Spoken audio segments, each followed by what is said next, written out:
ഇന്നലെ ഈ വാർത്ത ശ്രദ്ധയിൽപ്പെട്ടതിനെ തുടർന്ന് തന്നെ പ്രാഥമിക അന്വേഷണം നടത്തുന്നതിന് നിർദ്ദേശം നൽകിയിരുന്നു.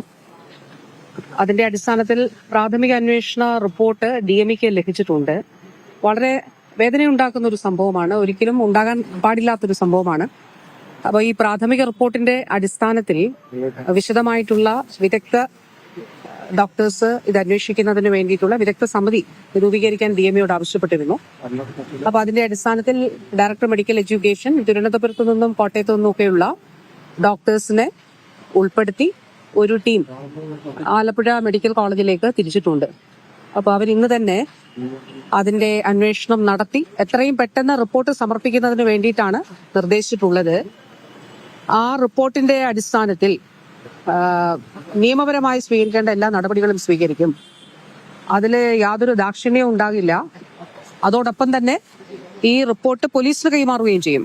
വകുപ്പ് എന്നുള്ള നിലയിൽ സ്വീകരിക്കേണ്ടതായിട്ടുള്ള നടപടികൾ അപ്പൊ അന്വേഷണ വിധേയമായി ഇതിൽ ഉൾപ്പെട്ടിട്ടുള്ള ആരൊക്കെയാണ് റിട്ടയർ ചെയ്ത് പോയിട്ടുള്ളത്, ഇപ്പോ സർവീസിൽ ആരെങ്കിലും ഉണ്ടോ, അപ്പൊ ഇത് പരിശോധിച്ച് സർവീസിലുള്ളവരെ അന്വേഷണ വിധേയമായിട്ട് സസ്പെൻഡ് ചെയ്യുന്നതിന് വേണ്ടിയിട്ടുള്ള നിർദ്ദേശവും നൽകിയിട്ടുണ്ട്.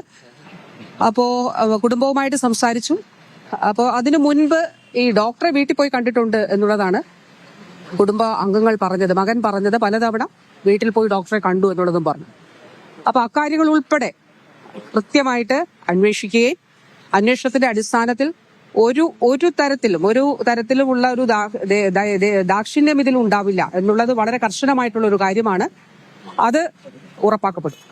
പിന്നെ എളുപ്പം പറയാനുള്ള കാര്യമല്ലേ, വീട്ടിൽ പോയി കണ്ടു, പല പ്രാവശ്യം കണ്ടു, പക്ഷെ ആളെ ഓർമ്മയില്ല, കേസ് ചെയ്തിട്ടില്ല എന്നുള്ളത് ഓർമ്മയുണ്ട്. ഇതൊന്നും നമുക്ക് വിശ്വസിക്കാൻ കഴിയുന്ന ഒരു കാര്യമല്ല. ആ കുടുംബം പറയുന്നതാണ് ഞാൻ വിശ്വസിക്കുന്നത്.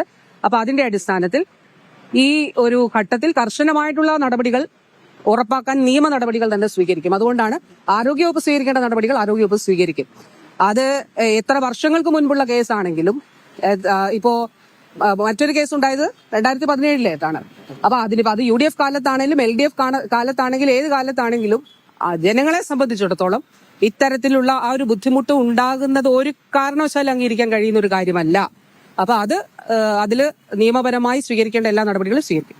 ഈ അടുത്ത കാലത്തായിട്ട് ഡോക്ടർ രാവിലെ പറഞ്ഞത് കാര്യം 50 വർഷം ഈ പട്ടിക വയന്നു ഇരുന്നാൽ പോലും അതൊരു പ്രശ്നമുള്ള കാര്യമല്ല, അത് ബാധിക്കുമെന്ന് വളരെ നിസ്സാരവൽക്കരിച്ച് ഒരു കാരണവശാൽ പറയാൻ പാടില്ലാത്ത സ്വന്തം അനുഭവത്തിലൊന്ന്